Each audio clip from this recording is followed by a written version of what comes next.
Hello friends! These early summer days are my favorite and they've finally arrived. I've struggled with appreciating summer in the past, but I'm loving every bit of it this year so far.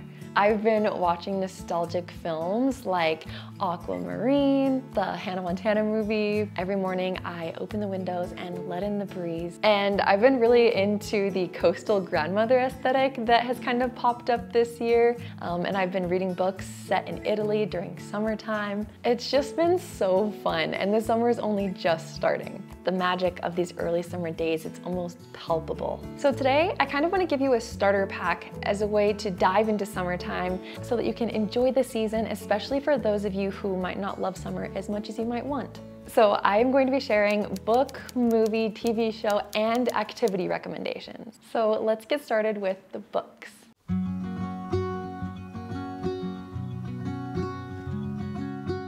First up is my favorite book that I have read probably so far this year, and that is Every Summer After by Carly Fortune. This book has it all. We've got a setting at this cottage by the lake that our main character's family goes to every summer, and she makes friends with the boys next door. They become her best friends. The feeling of this book is like spending a summer at a lake house with friends and family, spending nights skinny dipping and roasting marshmallows, spending nights going on swims, taking the boat out in the evening to stargaze, sandwiches by the beach during the day, just like all of the fun. The summer atmosphere is so strong. It's literally like diving into your own summer lake house vacation. It is a friends to lovers to strangers to lovers romance. It's so good. The next book I have to recommend is Part of Your World by Abby Jimenez. In my opinion, this is as perfect as a rom-com novel can be. Like, it has everything. We have Daniel, and he is my new favorite book boyfriend. He has the golden retriever energy. He also has a goat in pajamas. This book had me laughing out loud a lot. It also had me crying. A lot of it is set during summertime. I love this one so much. And then I have The Secret Love Letters of Olivia Moretti by Jennifer Probst. You can taste the pasta and smell the lemon trees and feel the salt air on your skin. It is so atmospheric with that Italian summer vibe. Like, it does it so well. You put down the book and forget that you're at home and not in Positano. It's about three sisters who come together when they find out after their mother has died that she owned this beautiful villa on the Amalfi Coast. And they go there to decide whether they want to sell it or keep it and why she had it. And they learn all about this past that their mother had in Italy. So we get dual timelines and we get to see their mom in Italy falling in love with Positano and the people and the culture. And it's just so rich and beautiful. And then along with books set in Italy, I have One Italian Summer by Rebecca Searle. I'm conflicted to recommend this one because this is probably the most atmospheric book that I've read about Italy. Like, half of this book is just descriptions of Positano and different little towns along the Amalfi Coast, going out on boat rides, pasta, pizza, gelato. Everything is so richly atmospheric, and that is what I love this book for. However, the main character and the rest of the story, I wasn't a huge fan of. But if you want to read a book that's mostly just descriptions of Italy during summertime, that's why I recommend this one, because it does that really well. It's about a woman whose mother dies and her mom was her best friend. And they were supposed to go on a trip to Italy together for her mom's 60th birthday. But she decides to still go and take the trip alone because her mom loved Italy so much, and she wants to discover why her mom fell in love with Italy in the first place. But while she's there, she runs into a younger version of her mom. So essentially she traveled back in time. You might like it. I just wasn't a huge fan of that part of the story. And then next I have The Summer of Broken Rules by K.L. Walther. I have a bookmark in this one because I am still reading it, so I can't fully recommend it because I'm still only a third of the way through it. But from what I've heard and what I've read so far, it's the perfect East Coast Cape Cod, really fun, fluffy read for summertime. It's about a girl who recently lost her sister, but her family is still taking their annual vacation to Martha's Vineyard, and they have this game called Assassin where everybody gets a water gun and it's like this massive water gun fight. Her sister loved the game, and so she dedicates her summer to winning it for her sister.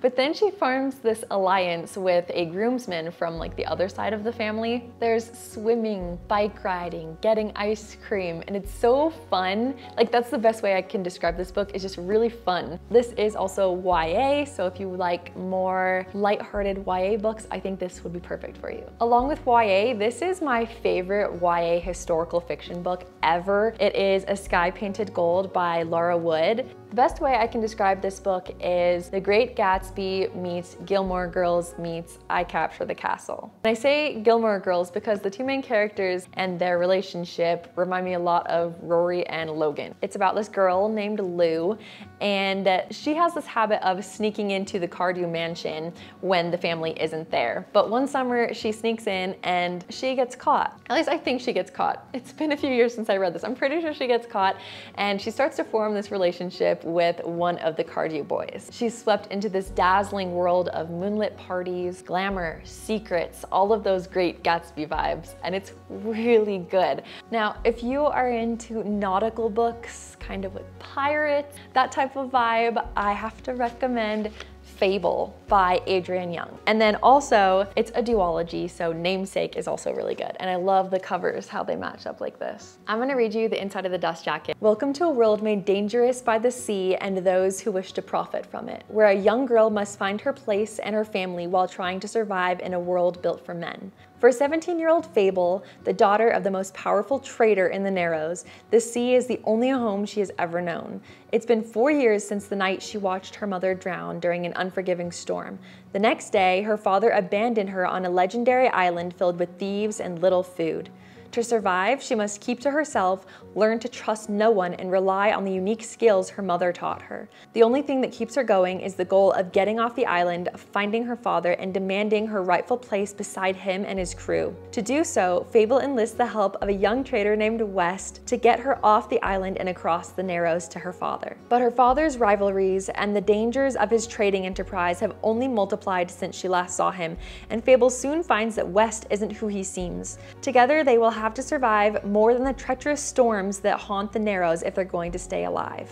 You feel like you're on a boat when you're reading it. You feel like you're with Fable. And Fable and West have the sweetest relationship. West, I love him. I know a lot of regular viewers of my channel are Jane Austen fans, so I had to include a couple recommendations for you guys. So if you are a Jane Austen girly, these are the two books I recommend that you read this summer. I have The Other Bennet Sister by Janice Hadlow and Jane in Love by Rachel Givney. The Other Bennet Sister is a Pride and Prejudice retelling, but it takes place actually before Pride and Prejudice starts, and it continues after Pride and Prejudice finishes. So it's a Mary Bennet retelling. So Mary, we get to see her throughout the whole Pride and Prejudice book, and it's so beautiful to see her perspective because in the book and in the film, you hardly get to know Mary at all. We also get to see like Lizzie and Darcy and their children. And then towards the end of the book, she goes on this trip to the Lake District in England. And that's always what I think of when I remember my reading experience with this book, how vivid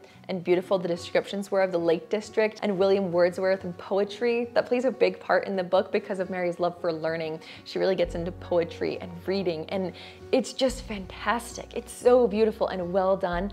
I'm not usually a huge retelling fan, like I'm very picky, but this is like such a story on its own. It's not purely a Pride and Prejudice retelling is what I'm trying to say. And then Jane in Love, I did not think I was going to love as much as I did because it's a story about if Jane Austen traveled to modern day, if she would be able to find love then, since she wasn't so successful at that during her life. I thought that this was gonna be a bit more just kind of like lighthearted and fluffy. It was so much deeper than I expected. I cried so many tears at the end of this book because it comes down to if she comes to modern day and finds love, will she still exist before, and will her novels still exist? And that's kind of the conflict. This is so underrated. I never see anybody talk about this, and I'm shocked because it's absolutely phenomenal. Lastly, for the books, I have an honorable mention, and that is That Time I Got Drunk and Saved a Demon by Kimberly Lemming. This is a cozy fantasy romance. Imagine The Princess Bride mixed with Monty Python and the Holy Grail. So it has language that we would say like nowadays, like dude, but it's set obviously in some like fictional medieval kind of land. Maybe not medieval, but You know what I mean. It's about our main character, Sin. She is a cinnamon farmer with her family, and one day she is on her way home from a festival in town, and she comes in contact with a demon. She ends up waking him from this trance that he was in, and he needs her to come with him on an adventure to go defeat this queen that is enslaving his people. It really, like, as I'm reading it, I think of Ella Enchanted, Princess Bride. It's so fun. It's fantastic. I will say it is an open door romance. If that's not your thing, you could just skip those scenes. There is also some profanity and some language, but if that doesn't bother you, again, I am loving it. So if you're into cozy fantasy romances, which I feel like we don't have enough of or they aren't talked about enough, highly recommend. Okay, let's move on to movie recommendations.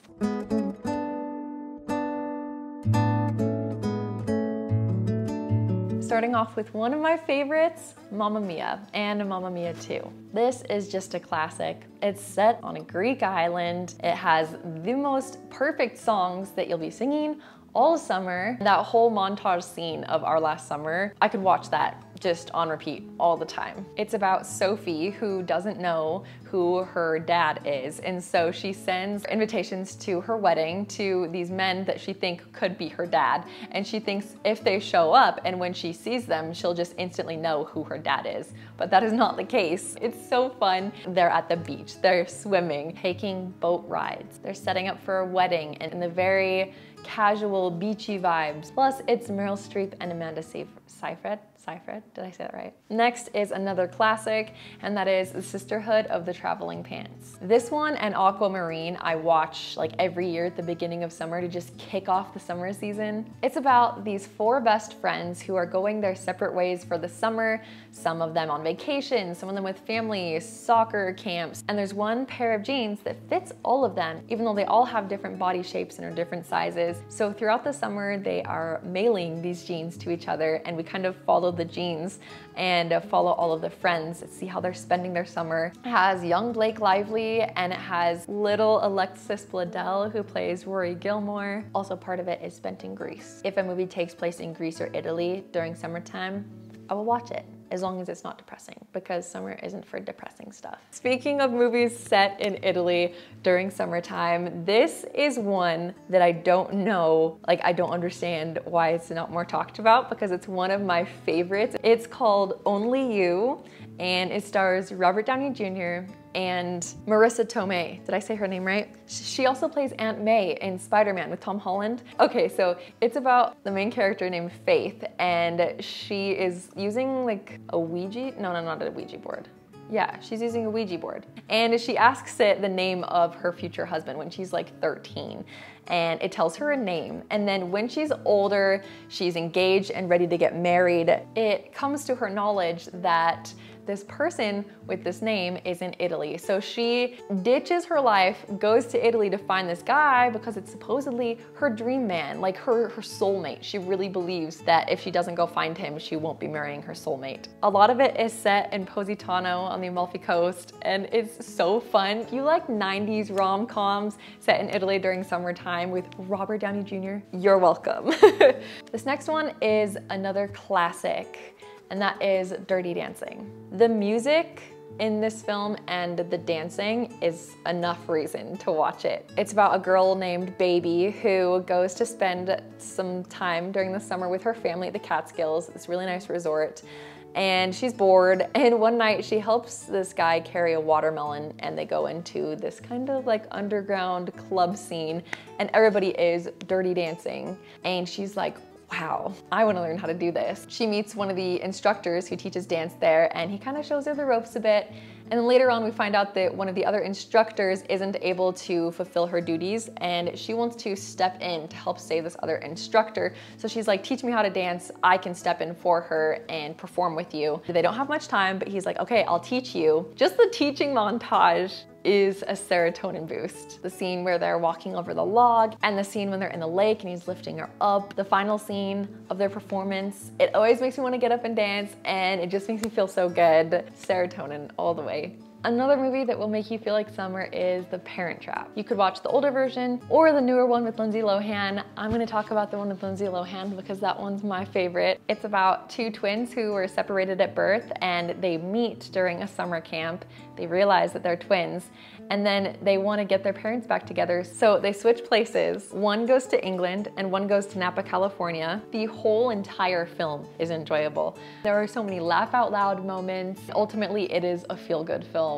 Chessie and Martin are icons. They're probably my favorite characters in the whole movie. I just feel like they are a duo that could take on the world together. There are a lot of great classics. So one of my favorites to watch during summer is called To Catch a Thief, and it stars Cary Grant and the golden Hollywood queen, Grace Kelly. The movie is set in southern France, and it's about this retired thief who gets framed for having stolen these jewels. And it wasn't him, but he's like, well, I know how thieves think and how their minds work, so I'm gonna catch him. Grace Kelly is staying at a nice hotel and she kind of gets wrapped up in this hunt for these jewels, and the fashion is amazing. All of her outfits I wish were in my closet. There's swimming at the beach and eating in nice restaurants and shopping at farmers markets in town. It's very beautiful and aesthetic to watch, and it's really good if you're in the mood for a summer mystery. Another one of my favorites, especially to invoke those feelings of nostalgia, is The Last Song, starring Miley Cyrus. This one is really good if you're in the mood for kind of coastal, I don't remember if it's set in North Carolina or South Carolina. One of the Carolinas. Sea turtles, lots of time at the beach, piers, boardwalks, evenings spent watching the sunset from the beach. If that's kind of what you're looking for, and also just like really fun and sweet young romance story, then I would highly recommend this one. It is based on a Nicholas Sparks book, so knowing that, you can expect that there are some sad parts of the story in typical Nicholas Sparks style, so just be prepared for that. If you want to watch a movie that is set at a family lake house and there are these summer games going on, then look no further than Cheaper by the Dozen 2. This is a perfect family movie.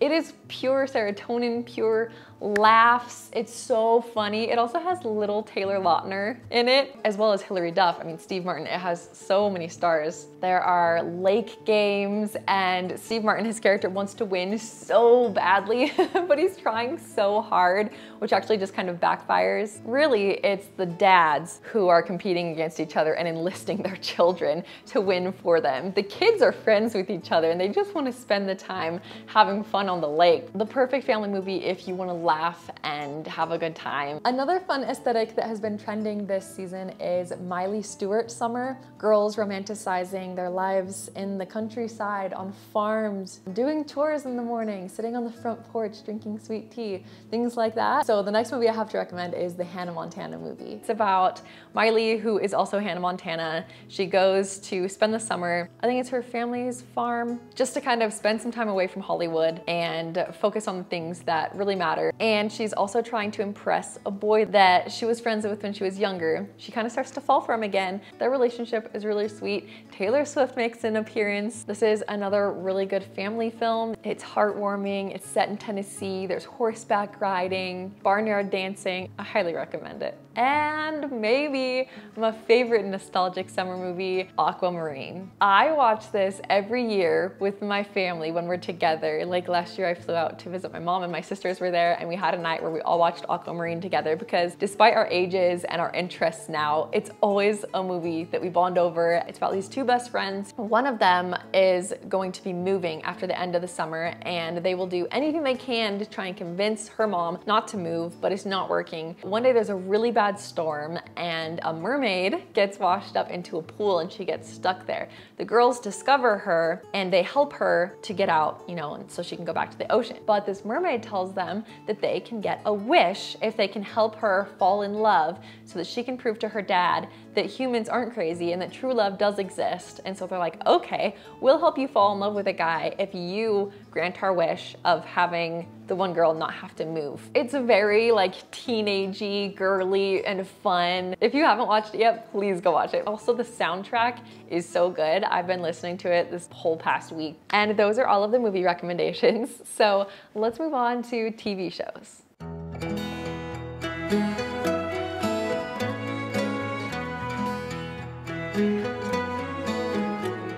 first TV show that I have to recommend is The Durrells, and this is actually based on a book called My Family and Other Animals, which is one of my favorite summer books. This show kind of gives me Mamma Mia vibes. It's about a family who decides to uproot from England and move to a Greek island.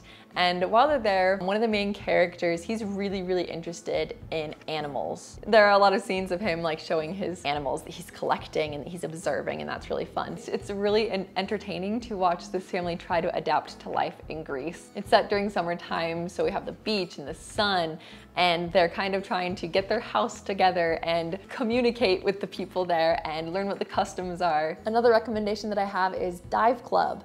This is a show on Netflix. This show kind of reminds me of a mix between Pretty Little Liars and H2O, Just Add Water.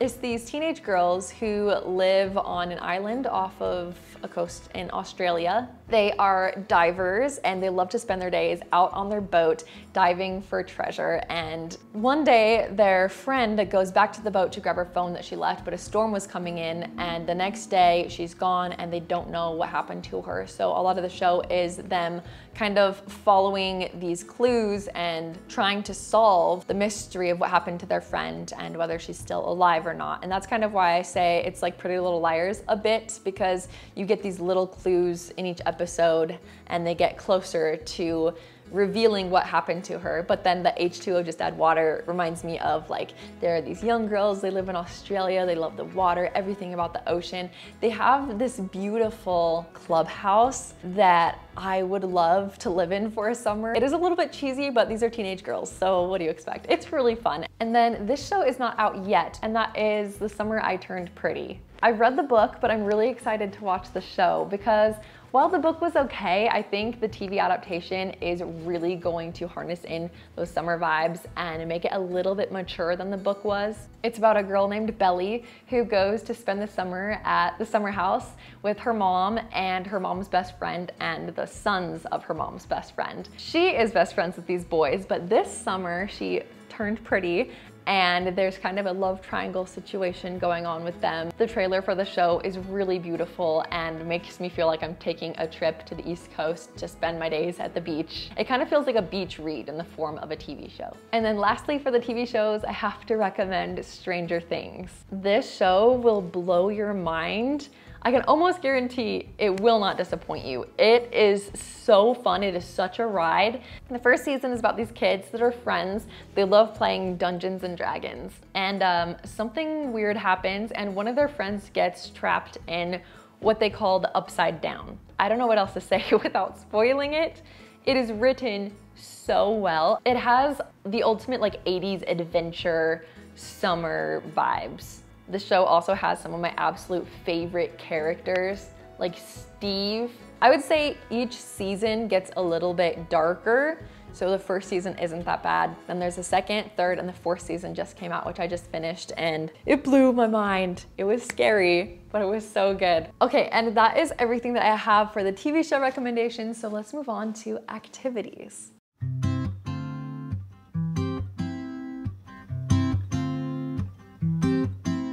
Okay, starting off with climbing a tree and reading a book in the tree, if you can get comfortable. Or if you can't climb, or you don't think you would be able to get comfortable, you could set up a little reading area underneath the tree. Next is to go cloud watching and see what shapes or characters you can find in the clouds.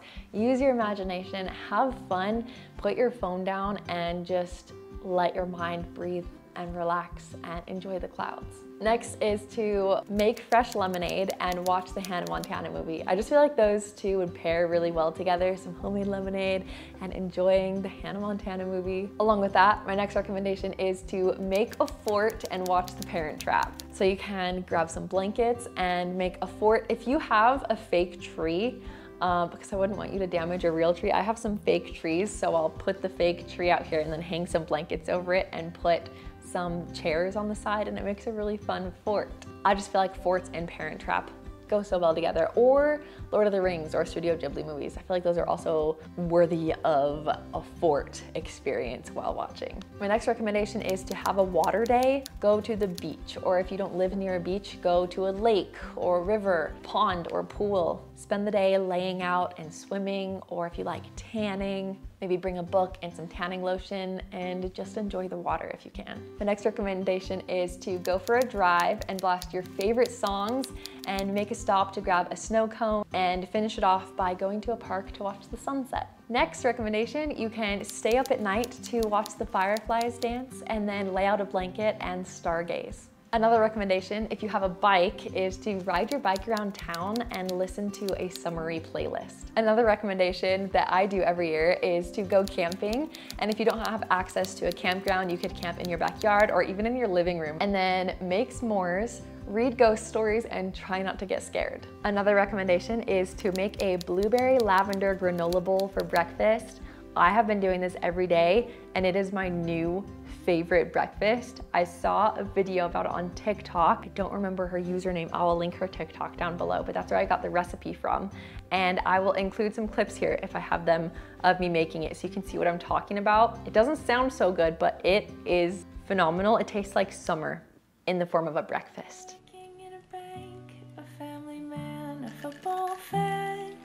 And your name is Harry. How dull it seems. Are you the hero of my dreams? And I can still recall our last summer. I still see it all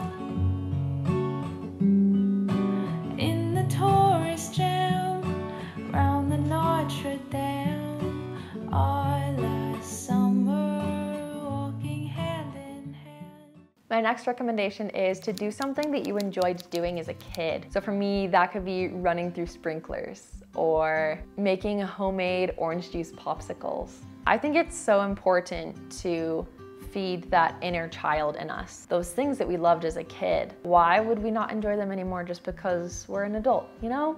My next recommendation is only if you're interested in aesthetics, but it would be to find an aesthetic that will help you to romanticize and enjoy summer more. So I've struggled with summer in the past, but finding cottagecore last summer and then this year I've really been into the coastal grandmother, like Mediterranean, Scandinavian summer. So you could just always get on TikTok or Pinterest and discover types of styles or aesthetics that could help you romanticize the season a little bit more if you struggle with it. My next recommendation is to go to an outdoor movie or a drive-in movie theater. That just feels like a rite of passage like each summer. It's like I need to go to a drive-in movie theater or an outdoor movie. My community has some outdoor movies throughout the summer and it's just really fun and a good way to kind of get out of the house, get outside and enjoy a movie in a different setting. Another recommendation is if it's a rainy day, because we can't just romanticize sunny days. If it's a rainy day, have a Pacific Northwest twilight day. Listen to the Twilight soundtrack. You guys know what I'm talking about if you've seen the films, Flightless Bird. That song, I forget the rest of the title, but that one. Make some tea, read a really cozy book, or even watch Twilight. If it's thundering outside, that's a step up as well. That's like, I need to drop everything that I'm doing and go read next to the window or on the front porch, depending on how far away the thunder is. Vibes are immaculate.